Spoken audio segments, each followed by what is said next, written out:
Hi everyone! Welcome back to my small vlog, and for today's video is day off ko, and napag-isipan namin na pumunta ngayon sa IKEA dahil sakto rin may pinabibili yung mom ko.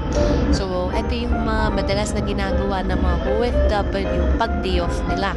Kung hindi gumala, of course, syempre maggawaing bahay. So for now, for today's video, punta muna tayo na IKEA. Kailangan ko kasi dito bumili ng bamboo, tapos may hinahanap ako na panggawa ng ice cream, and aside from that, yung mga chopper and yung pangtuyo ng vegetables. So tara guys, samahan niyo ako magtingin-tingin. Bali guys, dito ko pala naisipan sa may DFC pumunta kasi malapit to sa Satwa. So sa mga hindi nakakaalam, nakatira ko sa may Satwa, and ito yung pinaka-near sa IKEA sa akin ng brand. Sa totoo lang guys, hindi naman ako mahilig lumabas, pero for today's video or ngayong araw, gustong-gusto kong lumabas para mag-unwind dahil sa mga stressful na work week.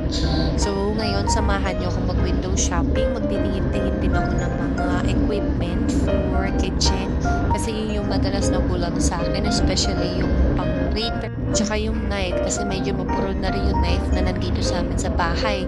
Tsaka lately, medyo nahihilingan ko magluto.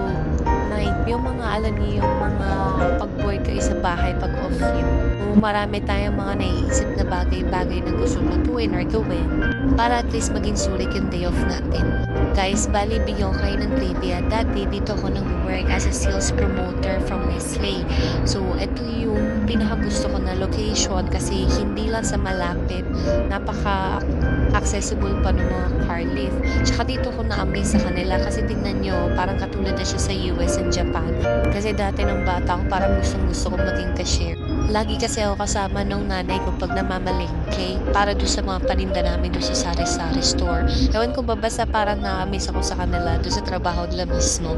Tapos dyan guys, ang nakakainis pa dyan, hindi kasi ako madalas nagka-cash. Madalas nagka-card lang talaga ako. Nagkamali pa ako ng pin code dyan. Doon ako naiinis kasi puro tap-tap na lang ako at hindi na talaga ako marunong. I mean, hindi ko na talaga matanda yung pin code ko. And buti na lang, meron staff doon na tumulong sa akin kasi sabi ko nakalimutan ko yung pin ko. Baka merong alternative way na pwede yung maging tap na lang. Tapos meron din naman silang option na tap din. So, ayun guys, after niya, ang purpose talaga ng pagpunta ko sa IKEA is yung bumili ng bamboo. Unfortunately, hindi pa nagre-reply yung amo ko if okay sa kanya yung bamboo na yon. So, we decided na umuwi na lang sa bahay. Tapos, ayan, nabutan ko si ate, naglalagay ng decoration kasi birthday niya bukas, and for sure, maraming handa na naman at busog na naman ang aking tiyan. So, ngayon naisipan ko rin magluto ng ginisang upo kasi no last day, meron nakaiwan doon sa may garahe ng gulay. So, naisipan ko ngayon magluto ng ginisang upo. Magpaka-healthy tayo. Tapos ito pala yung mga pinamili ko guys. Tapos nilagyan ko ng name ko kasi madalas nawawalan ako ng mga spoon, tsaka ng fork, tsaka ng mga ibang kitchen items. Pero hindi naman dito yung nawawala sa loob ng bahay. Kumbaga nami-misplace ko lang talaga siya. And naisipan ko rin bumili nito panggayo ng vegetable kasi nga madalas na rin ako nagsasalad. And ito guys, medyo shortcut na itong niluto ko kasi hindi ko alam kung bakit hindi na-save yung unang videos. So, ngayon nag-isa ako ng bawang, sibuyas, tapos kamatis, tapos yung giniling, pinalambot ko siya muna para at least madali na lang siya maihalo.